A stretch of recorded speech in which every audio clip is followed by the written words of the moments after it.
প্রথমবারের মতো একা প্রশিক্ষণ বিমান চালাবেন ফ্লাইট লেফটেন্যান্ট তৌকির ইসলাম সাগর, যার উচ্ছ্বাস ছিল রাজশাহীর উপশহরের ২ নং সেক্টরের বাড়িতেও। নিয়তি তাকে সফল কাম করেনি।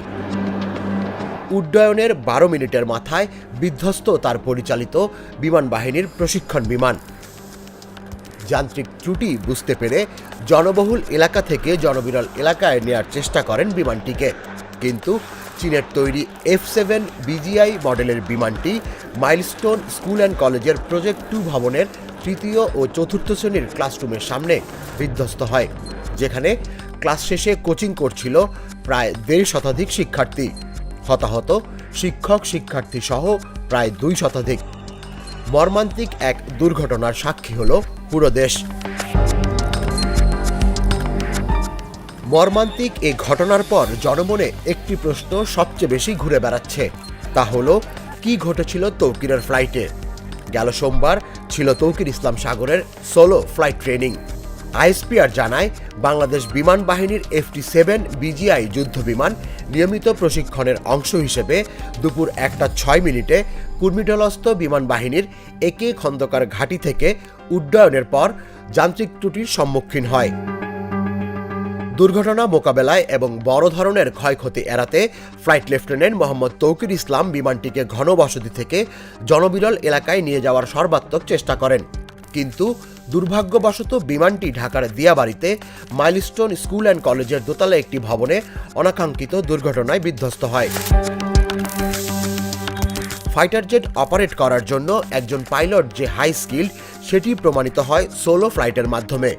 ট্রেনিংয়ের এক পর্যায়ে পাইলটকে নেভিগেটর বা কো পাইলট বা কোনো প্রকার ইনস্ট্রাক্টর ছাড়াই একাই ফ্লাইটটি অপারেট করতে হয়। ফ্লাইট লেফটেন্যান্ট তৌকির সেরকমই একটি ট্রেনিং ফ্লাইট অপারেট করছিলেন। সাধারণত যে কোনো প্রকার ট্রেনিং ফ্লাইট সিভিলিয়ান এরিয়া থেকে দূরেই সম্পন্ন হয়ে থাকে, তবে সোলো ফ্লাইট হয়ে থাকে আরবান এরিয়াগুলোতে। আর আরবান এরিয়াতে এ ধরনের সেন্সিটিভ ফ্লাইট অপারেট করার জন্য পাইলটকে যথেষ্ট কোয়ালিফাইড হতে হয়।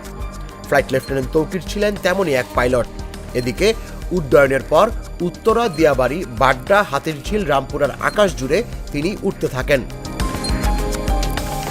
তবে কিছুক্ষণের মধ্যেই তিনি বিমানে কিছু সমস্যা আঁচ করেন। কন্ট্রোল রুমে রিপোর্ট করে জানান, তার বিমান আকাশে ভাসছে না, মনে হচ্ছে বিমান নিচের দিকে পড়ে যাচ্ছে। কন্ট্রোল রুম থেকে তাকে ইনস্ট্যান্ট রেসপন্স করা হয় ইজেক্ট করার জন্য, কিন্তু তৌকির শেষ পর্যন্ত বিমান বাঁচানোর চেষ্টা করেন। তিনি বিমানটির সর্বোচ্চ ম্যাক স্পিড তুলে বেইজের দিকে ছুটতে থাকেন।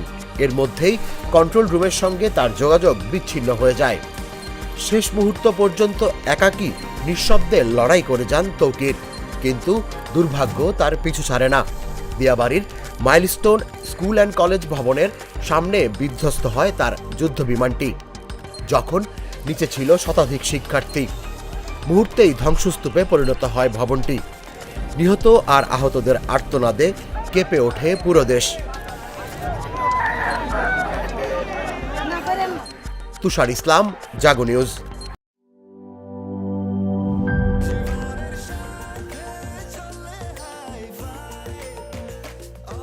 স্বাস্থ্যকর অল টাইম, সব সময় অল টাইম হেলদি লাইফ।